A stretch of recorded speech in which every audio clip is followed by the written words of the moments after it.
Assalamualaikum warahmatullahi wabarakatuh. Nama saya Anissa Maimunah Putri, NIM saya U2019-1026.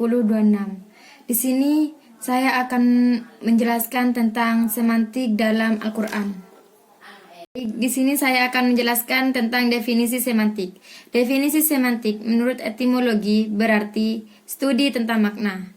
Dalam beberapa literatur bahasa Arab, ilmu ini mempunyai banyak istilah, yaitu seperti ilmu dalalah, ilmu makna, dan ilmu semantik. Istilah semantik ini pertama kali ditemukan pada tahun 1883 Masehi oleh ilmuwan Prancis yang bernama Brill. Dalam pengertian terminologi, semantik adalah sebuah sistem dan penyelidikan makna dan arti dalam suatu bahasa atau bahasa pada umumnya. Verhaer mengatakan semantik adalah teori makna atau teori arti. Pengertian yang sama juga ditemukan dalam Ensiklopedia Britannica.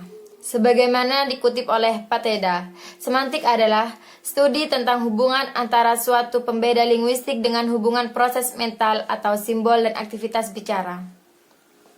Semantik adalah bagian dari kajian linguistik yang menjadi makna sebagai objek kajiannya. Jadi, semantik adalah makna. Selanjutnya adalah penjelasan tentang makna dan arti. Banyak dari kita yang tidak membedakan antara makna dan arti, karena kedua itu bersinonim. Akan tetapi, dalam kajian linguistik, makna dan arti itu adalah berbeda. Dalam bahasa Inggris, makna artinya sense, sedangkan arti adalah meaning. Sedangkan dalam bahasa Arab, arti disebut dengan makna, sementara makna diarti dengan dalalah.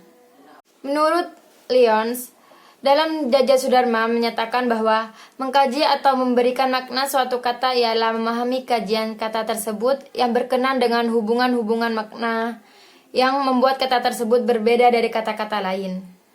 Arti dalam hal ini menyangkut makna leksikal dari kata-kata itu sendiri.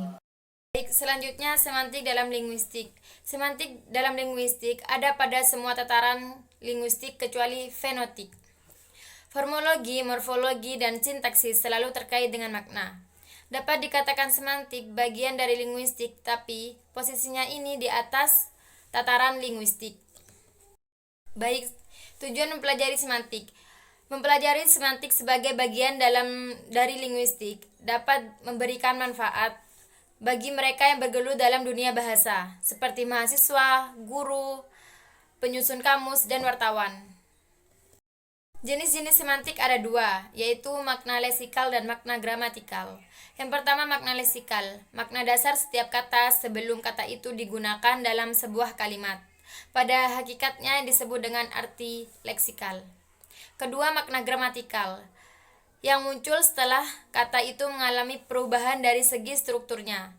Di antara contohnya makna gramatikal dalam bahasa Arab adalah kata awana, yang arti dasarnya adalah mata, tetapi kemudian mengandung sejumlah makna lain setelah mengalami perubahan gramatikal atau konteks. Baik, selanjutnya faktor-faktor yang melatar belakangi perubahan makna, yaitu yang pertama faktor kebahasaan, faktor kesejarahan, faktor kebutuhan kata baru, dan faktor bahasa asing.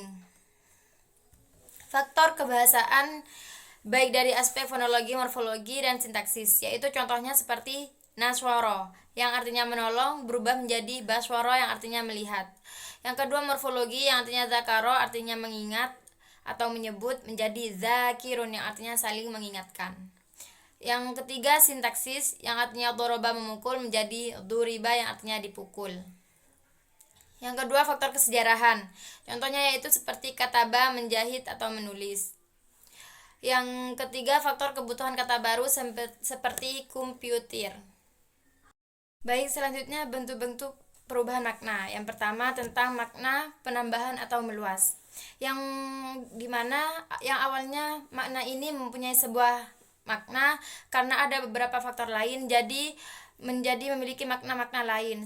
Contohnya seperti saudara, yang awalnya mempunyai arti sekandung karena ada beberapa faktor lain seperti anak perempuan paman disebut saudara, dan bahkan kini siapapun disebut dengan saudara. Jadi yang awalnya mempunyai sebuah makna yang hanya sekandung menjadi luas. Baik, selanjutnya makna mengurang atau menyempit. Di sini gejala yang terjadi yaitu pada sebuah kata yang pada mulanya memiliki makna yang cukup luas, kemudian berubah menjadi makna yang terbatas, seperti pendeta. Pendeta artinya adalah orang yang berilmu. Tetapi dalam bahasa Indonesia, kata pendeta telah mengalami penyempitan makna menjadi guru agama Kristen. Dan contoh yang lainnya seperti kata alim, berarti cendekiawan, tenaga ahli, sarjana. Namun dalam bahasa Indonesia, kata ini mengandung hanya untuk yang pertama orang berilmu dan yang kedua orang yang alim atau soleh. Eh, yang dimaksud orang soleh di sini seperti orang yang tidak pernah meninggalkan sholat dan taat pada Allah. Selanjutnya penggantian makna atau perubahan makna total. Yang berubahnya yaitu berubahnya sama sekali makna sebuah kata dari makna asalnya. Walaupun kemungkinan ditemukan unsur terkaitan antara makna asal dengan makna yang baru. Contohnya seperti gapura. Dalam bahasa Indonesia, gapura artinya adalah pintu gerbang. Kata ini berasal dari ghafurun, artinya adalah amat mengampuni. Baik, cukup sekian dari saya. Kurang lebihnya mohon maaf. Wassalamualaikum warahmatullahi wabarakatuh.